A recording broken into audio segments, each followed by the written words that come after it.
Good evening. Hope you're all doing well. Today we're learning Maseches Nazir Daf Yud Zayin and also Daf Yud Ches Amud Aleph.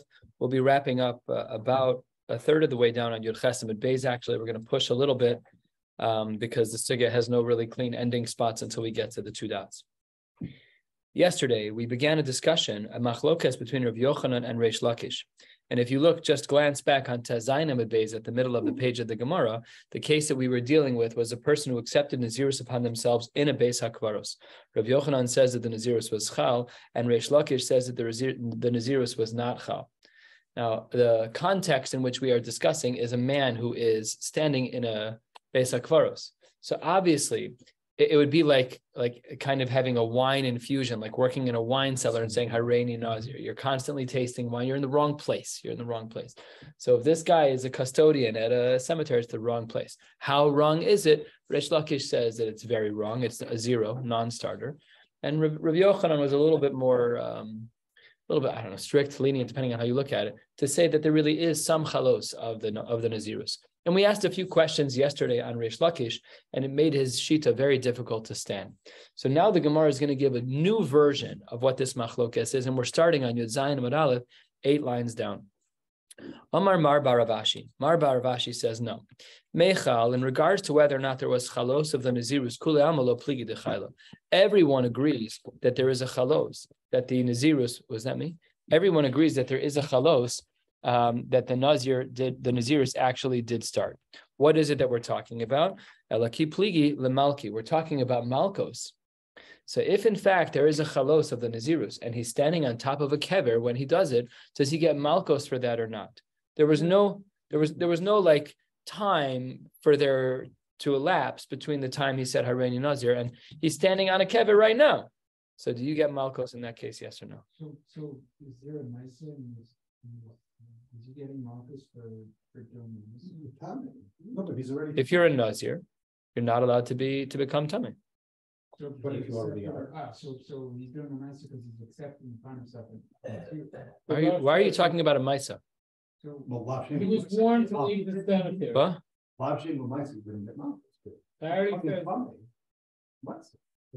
He's sitting on top of a kever. He said. So the maisa is that he accepted his years. Nah, no, that's verbal. That's not a maisa. By lashon hara, there's no malchus. It's a lav shebo maisa. Dibor, it's machlokes and sugis and shas. He refused to leave. Obviously, he was warned, and we'll discuss that at the bottom of the page. So their machlokes in Rav Yochanan and Reish Lakish in this new version, in version 2.0 of what their machlokes is about malchus. Rav Yochanan savar kevan dechayla laki. He holds that there would be malchus for a person who did Hareini Nazir while he was in a Beis HaKvaros. Reish Lakish savar lo laki l'chayla. And the Gemara throws 1, 2, 3 questions at Reish Lakish until we blow his shita out of the water, and we will conclude a little foreshadowing that yes, a person who accepts Nazirus upon themselves in a Beis HaKvaros would get lashes for what they have done. Esvei Rav Yochanan the Reish Lakish. What was question number 1 that Rav Yochanan asks to Reish Lakish about his shita? Let's repeat his shita. That Reish Lakish holds that there's no malkos, even for a person who's standing in a Beis HaKvaros, if he accepted upon himself the Nazirus in the Beis HaKvaros. And he quotes from our Mishnah. Misha Nazar v'hu beveis hakvaros. That's literally our case. Afilu hayasham shloshim yom ein olun lo min haminyan. That amount of time from the time he accepted Nazirus upon himself until he leaves. Ve'eno maybe korban tuma, until he leaves and comes back. We said yatsa, and then he leaves and then he gets his tara process and then comes back. Those days don't count. What's the diuk? So says the Gemara, korban tuma hu de lo maisi, but hamilki laki alei. So the way that Rav Yochanan looks at this brisa, he makes a diuk and says, yeah, it's true that you don't bring a korban tuma. It doesn't mean you don't get malkos. You do get malkos. V'haraya, says Rabbi Yochanan, that I'm right.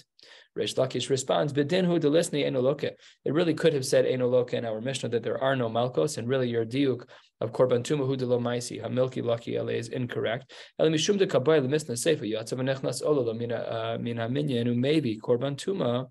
Tana Resha, eno maybe korban tuma. It's for symmetry purposes. But the only reason we don't say enoloke, though we could have, was for symmetry purposes. But really, Reish Lakish says, I can still stand on my own 2 feet, and it's still possible for me to hold that a person who was Nazar beveis hakvaros, that he doesn't have malkos on the tuma. And halfway down, the Gemara on Yud Zayin Amud Aleph asks another question on Reish Lakish. Tashma, remember, Reish Lakish was of the opinion that Misha Nazar beveis hakvaros, Nazir bebeis hakvaros, that he gets no malchus on the tuma. Let's take a look at this brisa. Tashma, the brisa writes, and we've seen this brisa a couple of times already, and we're actually going to spend much of today analyzing this brisa in depth on the Amud Beis. We're going to discuss this brisa more. We've seen it a few times out of context, and we're going to get into a little bit of learning. Tashma, ein bein tameh shenazar, a person who was already tameh. There's no difference between a person who was tameh already and tried to take on Nazirus, Nazir tahor shenitma, or a person who was tahor, who took on Nazirus and then became tameh. So again, sequence of events. Was I tameh first and then accepted Nazirus? Or was I tahor, accepted Nazirus and then became tameh? These two people, the only difference between them is Ella, shetama, tameh shenazar, the person who was tameh first, shvi shelo olamina minyan, the Nazir tahor shenit ma'ain shvi shelo olamina minyan. We'll discuss this machloka, this shita, this brisa a little bit later in the day today. But the point is that this brisa leaves room for the following issue. We had said that there's only one difference between Tameh Shenazar and Nazir Tahor Shenitma. What did we say the difference was? About the seventh day. So says the Gemara, Halamalkos, Zevazeh Shavim. It seems that they're both going to have the same din in Malkos, which is that they're both going to be held accountable for Malkos. Because we said that there's no difference between the two, and certainly one of them should be chayav malkos for what happened here. A person who's tahor becomes tamei, he deserves malkos. He did something wrong, and if the halacha is the same in both cases, then the halacha should be that there are malkos in a case of nazir shenitma, or nazir shehiz tamei shehizir. So therefore, kasha again on Reish Lakish. Reish Lakish wriggles his way out. Amar le lo letiglachas zevazeh shavin. No, with that, the inference there is to say that they really were very similar in regards to tiglachas, that their halachos for getting their hair cut was the same. We'll discuss that later today as well. So it says the Gemara, wait one second. The Brisa specifically said that there was one difference between a case of Tameh Shenazar and Tahor Shehizir Benitma. And we had said what the difference was about day 7. If you're going to tell me that we can't make an inference about Malkos, then that means that there's a difference between one and the other. Because what did the Brisa say? The only difference between Tameh Shenazar and Tahor, and a Nazir Tahor who became Tameh, was the seventh day, which means that the halacha should have been the same about Malkos. But if you want to say now, Zeloka v'Ze'inoloka, listen, that should have been listed in the Brisa as one of the differeces. The Brisa should have said, Ein Bein this and that, except for the seventh day and Malkos.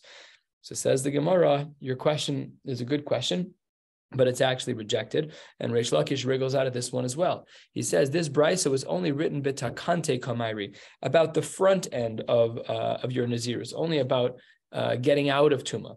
But bikil kula lo kamairi. We're not dealing with what happens when you are breaking the rules. We're only talking about how you get out of Tuma, not about anything else. And therefore, whether or not there's going to be Malkos is not really a relevant conversation. And therefore, brisa number 2, Reish Lakish comes out somewhat unscathed.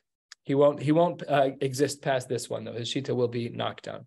And here's the final brisa that goes against Reish Lakish, 8 lines or so from the bottom of the page. Tashma, mishahaya tameh v'nazar, a person who is already tameh and he accepts nazirus upon himself, aser legalech v'lishtos yayin, he's not allowed to shave and he's not allowed to drink wine. V'im gileach v'shasa yayin v'nitma lemesim, if he does any of these 3, harezes sofeges harbaim.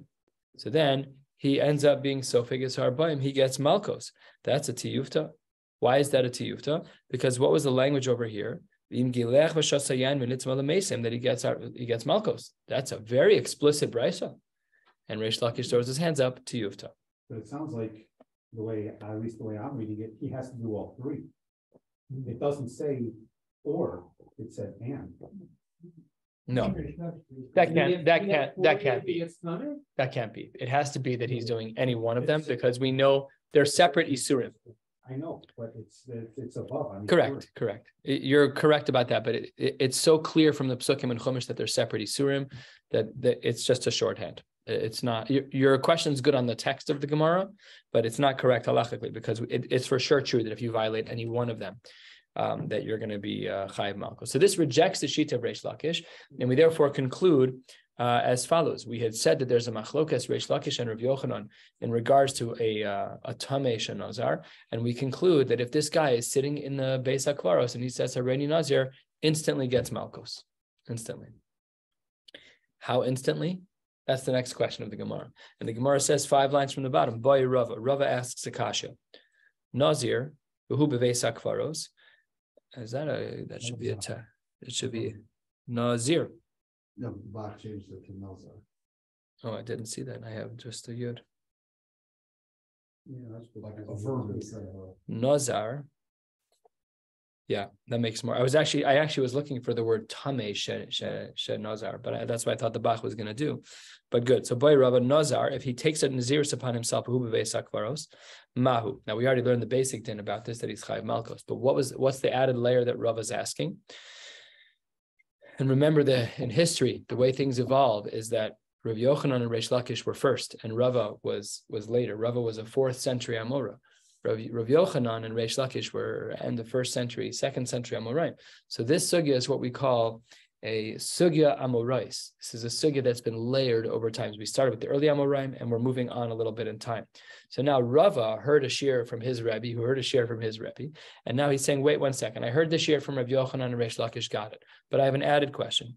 Boy shehiyah lemalkos olo. Is there a period of time that he needs to be exposed to tumas meis, to be chayiv in malkos, or not? Where is this question coming from? Because it sounds like it's out of left field. If I put a treif piece of food in my mouth, is there a time period where it has to sit in my mouth? So the Gemara has elsewhere. The Gemara speaks about a very specific din, which is a halacha l'Moshe Sinai by the Beis Hamikdash.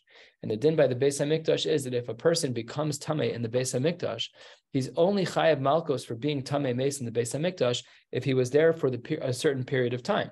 That period of time of shehiyah, of waiting, is enough time that it takes to prostrate oneself in the Beis Hamikdash to do hishtach havaya. So we know that there's a din by the Beis Hamikdash of shehiyah, that if you're there for long enough, and only if you're there for long enough, are you going to be chayav malkos. Does that din get applied over here? Yes or no? So the Gemara says, hey chidami, what's the case? Bottom of Yud Zayin Amud Aleph, 3 lines from the bottom. If they're going to say, hey, genius, don't take Nazirus upon yourself in a cemetery. You're not the sharpest person in the world here.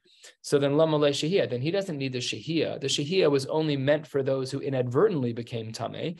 And then Nazir, my time aloboy Shehiyah. The Kamasrbe, they warned him. He should have known. So Hachanami, in our case as well, Kamasrbe, they warned him. They said, please, you're making an error. Don't do this. It can't be that you're asking about Shehiyah in a case where we have forewarned this person. He's not smart. He should not be taking Nazirus upon himself in a Beis HaKvaros.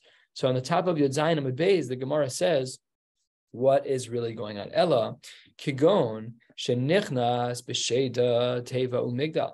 A person is going to be brought into the place that's tamei in a box. So he's being carried. If you could imagine the chariots of old that were carried by 4 strapping men, and there's a chariot in the middle. So you're sitting inside the chariot. Great. All is fine and good. And because of the size of the box, and you're not going to become tamei meis. But then one of your sneaky little friends is a clever guy, upara me alav ma'aziva, and he slides open the floor at the bottom of the chariot, and now the tomb is ola ad la rakia, and then you become tamei. In that case, we want to ask the following question: Ki gemirin shehiyah beveis hamikdash. When we have the halacha l'Moshe Sinai of shehiyah, does that only apply in the Beis Hamikdash? Aval avra'e lo, but outside of the Beis Hamikdash, we don't have an application of shehiyah. Odil maloshna, or perhaps does it not matter? And we do apply it, yes or no? Does shehiyah from the Beis Hamikdash, does that apply elsewhere, yes or no? The Gemara says, take it. We don't know the answer to that question. We don't know. One thing that's clear from the rejection of the first part of the question, though, is that if he knew in advance what was going on, then there's no shehiyah. The havamin of the Gemara is that there should be potentially shehiyah even for a regular case of tamei shenazar. That's not true. The only possibility is if it's inadvertent, like we had in the Beis Hamikdash. Okay, and the answer is teku. We don't know. This next question will take us to for the next Amud, and the Gemara on Yud Zayin Amud Beis, 4 lines down, asks the following question: Boy Ravashi. Ravashi wants to know, Nazar v'hu beveis hakvaros. If a person is a Nazir, he accepts Nazirus upon himself in a Beis HaKvaros, Ta'on giluach olo. Would he need to get a haircut due to his tuma or not? So what does this mean? Ki boy, do we say tiglachas when is it that we say that we need a haircut? That's with tahor shenitma to come a tameh l'niziruse. That's only talking about a person who was tahor, who became tameh, because he ruined his nazirus. He was metame his nazirus, but maybe aval tameh shenazar lo, because it was already ruined out of the gates. And maybe the only time we ever have a scenario in which we have the tiglachas, that's only in a case scenario where the person ruined a tahor version of nazirus, odel maloshna, or perhaps there is no difference at all. And to that, the Gemara provides three different possible answers. So let me just review the question outside. A person who was Nazir in a Beis HaKvaros, will he end up needing to get a haircut at the end of his Tuma status? Yes or no? That's our question. So Tashma, 7 lines down, the Gemara provides attempt number 1. Tashma, the Brisa writes, Misha Nazar b'hu b'Beis HaKvaros, if a person accepts Nazirus upon themselves when they're in a place of Tuma, Afilu hayasham shloshim yom, even if he was there for 30 days, eino ola lo min haminyan, ve'eino maybe korban tuma. That's the brisa. We've seen this brisa numerous times already. And what's the diuk from there? Korban tuma hu de lo maisi. Okay, the brisa says that he doesn't bring a korban aval giluche bai, but it's implied that this person who was nazar b'Beis HaKvaros, that when he does finally become tahor from his tuma status, that he should get a haircut. So says the Gemara, nice try, but no raya from the brisa. Why not? A third of the way down, matam ka'amar. A matam is a structure. What is the reason for X? It's Y. And it sounds very simple, but we're piecing two things together. Matam eno mevi korban tuma. What's the reason why in this case he doesn't have to bring a korban tuma? Mishum delo bai giluche. Because he doesn't need to get a haircut, and therefore we wriggled out of this question of the Gemara. And the Gemara asks, maybe the Gemara suggests a second possible answer to our question. Let's review our question for the third time just to make sure we're clear. If a person was Nazar Betuma, he accepted his years upon himself while he was in a Beis HaKvaros, do we say that he needs a haircut at the end? Yes or no? So let's see the next Mara Makom. And this one we're seeing now for the fourth time, I believe. Ein Bain, Tameh Nazar. There's no difference between a person who was first tameh and then accepted nazirus upon himself, l'nazir tahor shenitma, as opposed to a person who took it nazirus upon themselves when they're tahor and they became tameh. Ella, what's the only difference? That tameh shenazar shvi shelo ola lo min haminyan, the nazir tahor shenitma ein shvi shelo ola lo min haminyan. And this is the brisa. The brisa says that when it comes to the difference between a person who starts out his tuma, starts out his nazirus betuma, versus someone who starts out his nazirus betara and becomes tameh, the only difference is the seventh day. So says the Gemara, my lav halatiglacha zev eshavin. Well, if the only difference between them is shvi, that implies that the halacha by tiglachas is exactly the same. And because we know the din that when a person is first tahor and becomes tameh, that he needs a haircut. So then obviously, because the halacha is the same in both cases, by tameh shenazar and by tahor shenazar and then became tameh, in both of those cases, it must be that you get a haircut. And that would be an answer to Rav Ashi's question. Says the Gemara lo, that's not a good diuk from the brisa. Why not? Because what was meant to be inferred from there was not about tiglachas, just rather halamalko zev zeshavan, like we already learned that nazar shetameh, Tameh Shenazar, that he's going to get Malchus. That was the din that we saw on the bottom of the previous page. So says the Gemara, fine, you can change the diuk, all is fine and good. Aval tiglachas mai. But if you're saying that there was no diuk to be made by tiglachas, then what's implied is zemik alech v'ze'eno mikalech. If you're saying that the inference that they both are to get a tiglachas is the same by both people, then that's something you should have indicated in the brisa. Because the whole brisa was an ein bain. We're familiar with the ein bains from Maseches Megillah. Ein bain X and Y except for this. Ein bain 1 and 2 except for 3. So here we have another ein bain. So if you're going to tell me the only difference between a Nazar Betuma versus someone who was Nazar Betara and became Tameh is the Shvi, well then if Tiglachas is going to be another different, then listen, you should have included that. So says the Gemara wriggles out of this as well. And the Gemara says a little bit more than halfway down, Tana, Shvi, Shalo, V'chol Mili. When we're talking about the seventh day, it just means the chol mili, whatever halachos apply to them. If you get a haircut by one person, which is the case of a tahor shehizir and then became tameh, he would get a haircut. Lav dafka in the case of a person who was tameh first and then became a nazir, and therefore we don't yet have an answer to our question. And 2/3 of the way down on Yud Zayin Amud Beis, the Gemara says, Tashma, let's try our third response. Again, our question. A person who was first tameh and then accepted nazirus upon himself, does he have to get a haircut at the end of the tuma period? And the third answer is as follows. Ainli ella, this is a long brisa. Goes all the way to the bottom of the page. Almost. I know that when it comes to the tamei days of this person who was a tamei shehizir, that those days don't count. Yemei chiluto minayin. How do we know that when Nazirus is interrupted by Yemei chiluto, which is a mitzora, how do we know that those days also don't count? Says the Gemara Vidinhu. It's very logical. Now, I'm going to say something now. I just want you to be clear. This Gemara requires time to process. It was very hard for me to get it the first time around. I learned it a bunch of times. So I'm going to go, I'm going to be very clear, as clear as I can be, but it may require a chazara later. And the Gemara says, Vidinhu, it's very logical. Just like the days of Tuma, when a person is Tamei Shehizir, he is Megaleach umevi korban. Af Yemei Chiluto Megaleach umevi korban. So that's step one, is that we see that even by Yemei Chiluto, even by the days of Mitzorah that may interrupt a person's Nazirus, he's Megaleach and maybe korban. That's part one. Here's part two. Uma Yemei Tumaso ein ola lo min haminyan. And just like when a person becomes tamei during their Nazirus, that those days which he is tamei, they do not count as the days of Nazirus. Af Yemei Chiluto ein olin lo min haminyan. So to the same din should be applied. This is a double din. It's a double svara to get to the point that we're at right now, which is that the Yemei Chiluto are similar to the Yemei Tuma. Namely, in a case where a person becomes tamei meis when they're a Nazir, those days don't count. So too, if a person becomes a mitzora during their Nazirus, those days of mitzora don't count. So far, so good.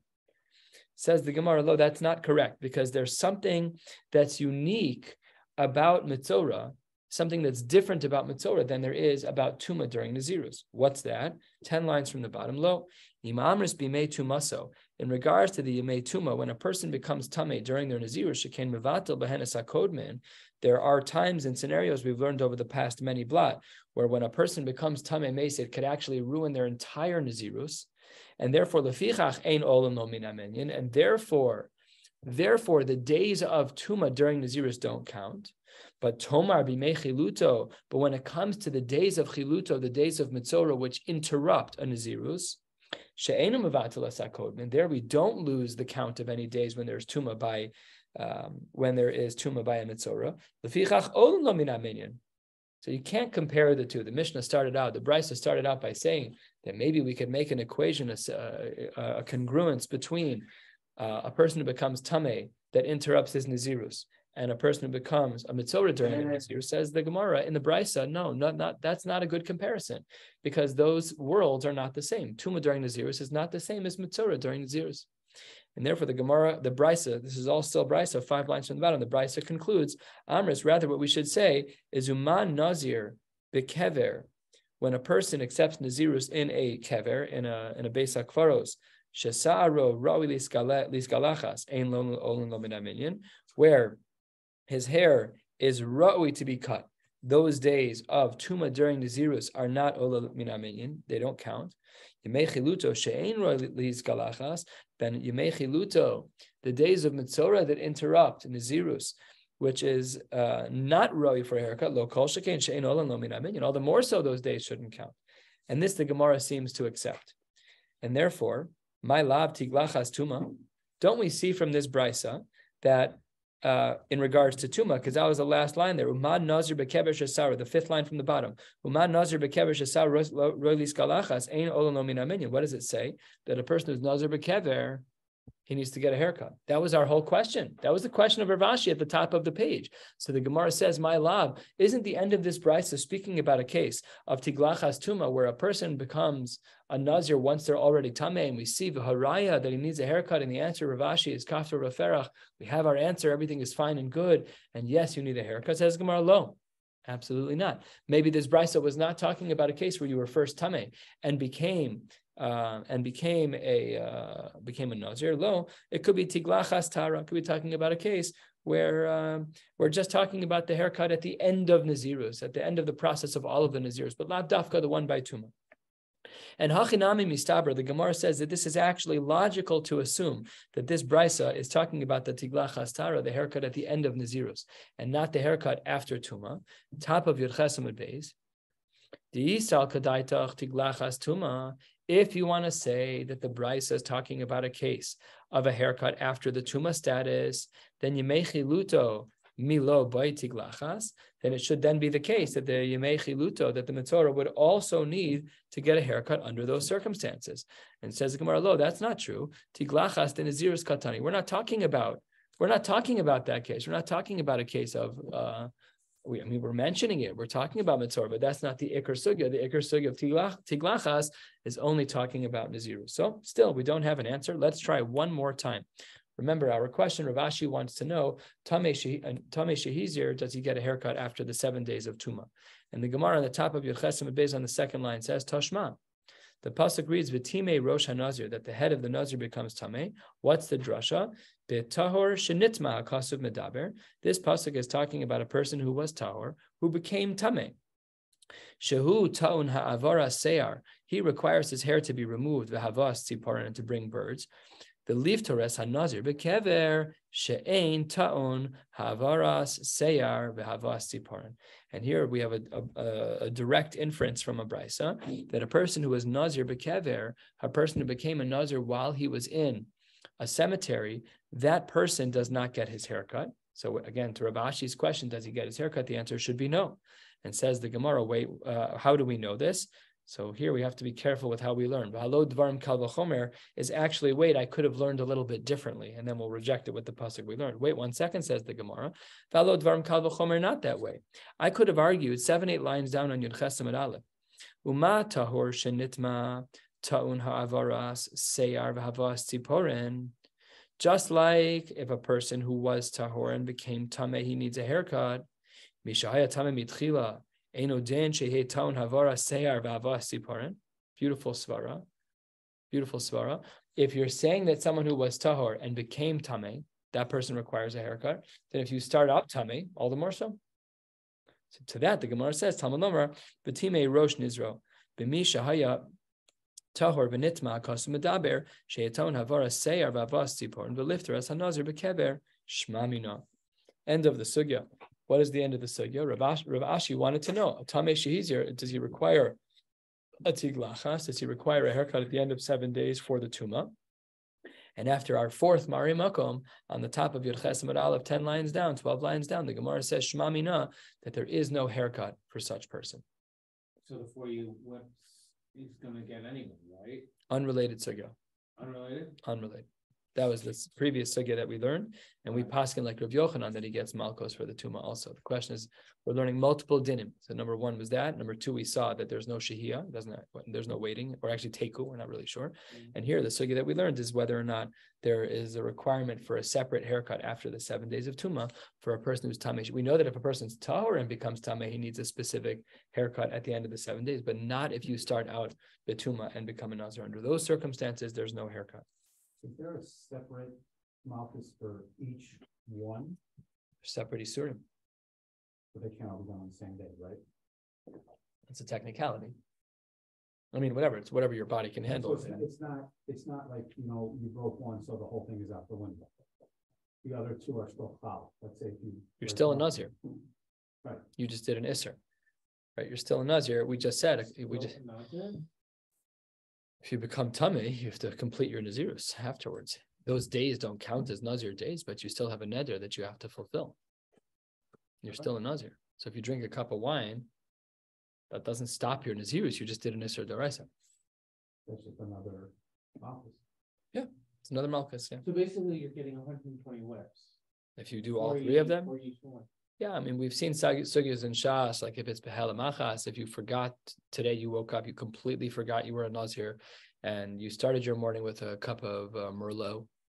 Most people do that. Yeah. And then and then you go to the cemetery and you're drunk. Yeah, and then you go to the cemetery to visit a loved one, and then you go get a haircut. Pasha, that's what everybody does. I think the Rambam says he also wants for Yaakov. It's a double. No, but what about Kamle b'derabba mine? Oh, it's the same punishment. There's no rabba. Yeah, that's great. Taka, I mean that's Nazirus. You violated your neder. It would be like halacha al in the rabba. Yeah, if you memorize it. Yeah. They'll still be there if you don't remember. I know, but I didn't know that. I was so excited. My son Elisha is giving a chabura in Ari Crown. So I was preparing the chabura with him. It's beautiful steer in the Rambam. And one of the Rambams was Hilchos Nadar and Perek Zayin Halacha Aleph. I looked up the Rambam. I'm like, I learned this again. I don't remember it, but I know that I learned it. I know that the words exited my mouth. And then I had to like look back and like totally relearn it. He's like, Dad, you know this. I'm like, yeah, no, yeah. No, let me just go hide with the Gemara Nadarm for a minute and I'll figure it out. Okay. Third of the way down, the Gemara says, Man Tana Hadatana Rabbana. Who is the author of the following brisa? Now, finally, this brisa that we're seeing now for the fifth time in the last three blot, we're finally going to learn a little bit about it. The brisa says a third of the way down, Ein bein tamei shenazar, lenazir tahor shenitma. The only difference between someone who accepted nazirus when they were tamei versus a nazir who accepted nazirus when they were tahor and became tamei, ela shetamei shenazar shvi shelo olo lamina minyan. The nazir tahor shenitma ein shvi shelo olo lamina minyan. Who's the author of this brisa? Amar Rav Chizda Rebbe, the famed Rebbe. The Amar, he's of the opinion that the Amar Rebbe, ein nazirus tahara chala ela ad shmini. He says that the tahara only starts on the 8th day. The Tema Rabbi Yossi, if you wanted to say it's Rabbi Yossi, Rabbi Yehuda, that can't be. To Amar, he said he's of the opinion nazirus tahara mishvi hu dechayla. That tahara period starts on the 7th day. What did our brisa say? That there's a difference between tamei shenazar and Nazir, who was tahor, who became tamei. That one of them, the 7th day, is a double day. It counts as both, and the other one doesn't. Only Rebbe makes sense in that Gemara. My Rebbe, my Rabbi Yossi, Rabbi Yehuda. Where's the source for this din? And the Gemara says halfway down to Tanya. There's a brisa. There's two psukim, and let's start actually one at a time.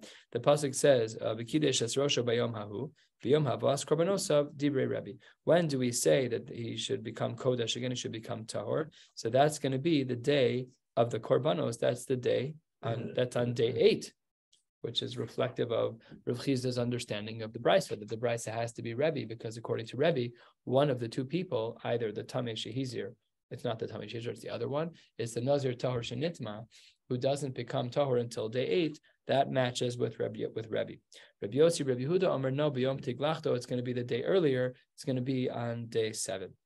Says the Gemara. Wait 1 second. V'haditznan. We have a Mishnah, Nazir shenitma tumos harbe. If a person became tamei many times as a Nazir, let's say he goes to the cemetery every single day, separate entrances, he leaves, he comes back, he did multiple, eino mevi ela korban echad. So if you violate the same Isser of Tuma many times, you can't become Tamei again. You're already Tamei. So says the Gemara, Mantana, who is the author of that Mishnah, Amar Rav Chizda, that must be Rabbi Yossi, Rabbi Yehuda. Why? Damar Nazirus Tara Mishvi Chayla. He says that the Tahor day, the first eligible day for this to occur is on day 7, because day 7 is Mixas Hayom Kikulo, according to him. And therefore that day is both the end of your Tuma and as well the beginning opportunity for you to actually bring your korbanos. What is the case scenario? So according to this Mishnah of Nazir shenitma tumos harbe, that only makes sense within the camp of Rabbi Yossi, Rabbi Yehuda, skipping the parentheses.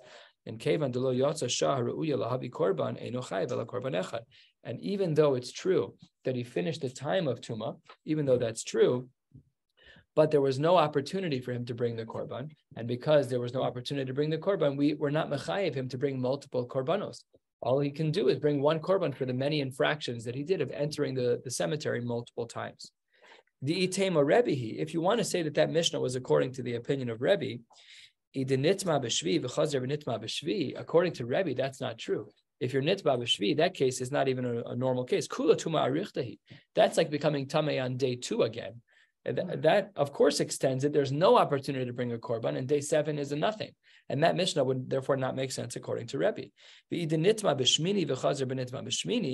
if you wanted to say that the Mishnah was like Rebbe, and really the Mishnah should have said it was on the 8th day, that also doesn't work, because Harei Yotzisa Shasharu Yalavi Korban. And therefore, that Mishnah has to only be according to the sheet of Rabbi Yossi, Rabbi Yehuda. Now, why is it that Rebbe holds that he only starts recounting his Nazirus on day 8? My time of the Rebbe. So Rebbe puts two psukim together. Omar b'chiper alav me'asher chata al hanefesh, and v'hadar b'kidesh es rosho.